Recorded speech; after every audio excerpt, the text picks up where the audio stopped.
Elias Ward had lived alone on the wide, open plains of Arizona for so long that silence had become his closest companion. His homestead sat miles from the nearest town, a squat wooden house surrounded by fields that never seemed to fully bloom and fences that needed constant fixing. Every morning he awoke to the same dry wind brushing against the shutters, and every night he listened to coyotes singing somewhere beyond the mesquite trees. Life was steady, predictable, and unbearably quiet. He hadn't always been alone. Once, years back, he had dreams of a bustling ranch, a family, and enough cattle to be called a rancher, not just a stubborn man surviving on stubborn land. But time, drought, and the slow wearing down of hope had turned his life into routine. Feed the horses, check the water barrels, patch the barn, repeat. So when he finally rode into the town of Red Canyon for supplies, the noise hit him like a wave. Horses clattered down the main street, shopkeepers yelled their daily deals, and children chased each other through clouds of red dust. Elias almost smiled. Almost. That was when he noticed the crowd gathered near the traveling merchant caravan. The caravans only came twice a year, bringing goods, tools, spices, and oddities from distant places. But today something was different.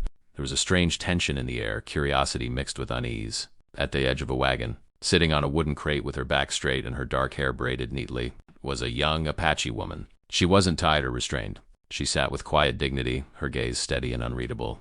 A small wooden sign rested beside her. Interpreter and guide, skilled, honest, seeking work, not for sale, not captured, not owned, but alone, and the only native presence in a town that looked at her with a mixture of caution and fascination. Elias felt something tighten in his chest. Not pity, nothing so simple. More like recognition. She, too, was a person surviving in a world that had shifted beneath her feet. The merchant waved a hand at Elias. She's the last from a small group that passed through. They moved on. She stayed behind looking for honest work. Elias stepped closer. The woman lifted her chin slightly, acknowledging him. Her eyes were sharp, assessing, not afraid. And in that single moment, Elias's long, silent world tilted just a little. Something was about to change. Elias cleared his throat as he stood before the young Apache woman, unsure how to begin. She looked up at him without flinching, her eyes steady, unreadable, and sharp as flint. The sign beside her fluttered slightly in the warm breeze. I've got a small place out east of town, Elias finally managed. Could use help with the fields. Fences, too. The woman tilted her head. Help, she repeated quietly, as if testing the weight of the word on her tongue. Then she glanced toward the merchant who had brought her name to the town's notice, and he stepped aside, palms lifted. She chooses her own path, the merchant said quickly, just offering introductions. The woman stood gracefully, dusting her skirt. She was small but carried herself as if nothing in the world could push her off balance. What do you offer? She asked Elias. Her voice was calm, neither demanding nor timid, simply direct. Fair wage. 3 meals a day. Safe place to sleep, Elias said, trying to sound more confident than he felt.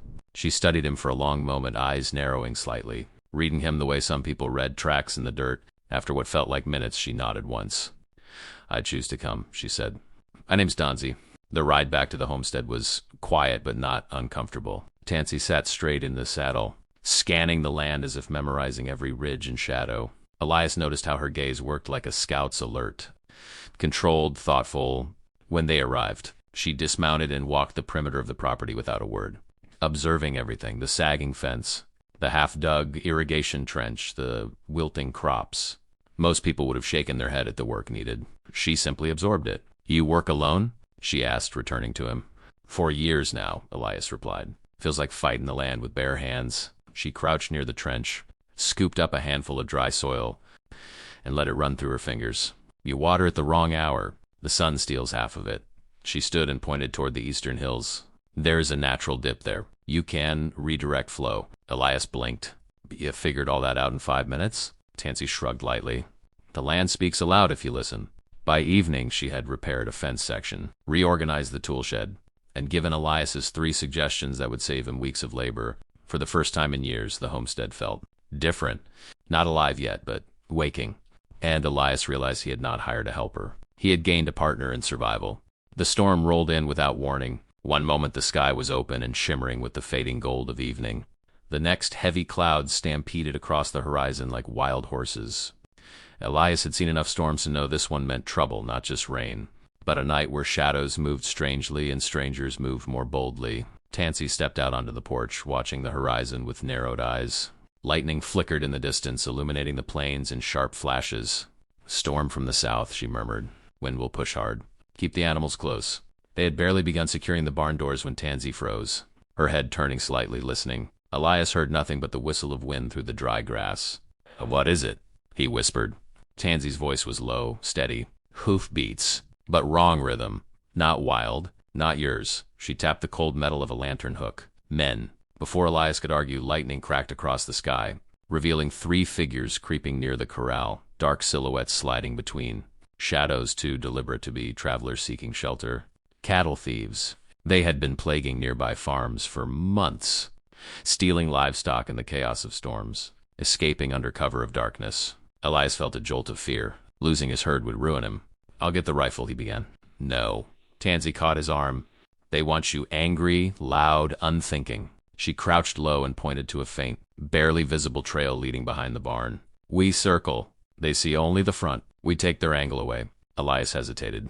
"You've done this before." Tansy's gaze hardened. "I know the ways of men who take what isn't theirs." They moved silently through the tall grass, the wind helping mask their footsteps. Tansy moved with astonishing grace even in the storm's rising fury.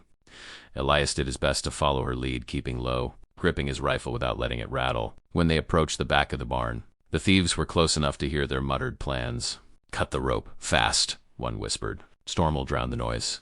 Tansy glanced at Elias and nodded once. Together they stepped out. "Leave," Tansy said, her voice sharp as a blade. The thieves spun, startled. Elias fired a warning shot into the air. Thunder swallowed the sound. The combination of surprise, the storm, and Tansy's unwavering stance was enough. The thieves scrambled, running into the darkness, tripping over their own boots as the storm swallowed them whole.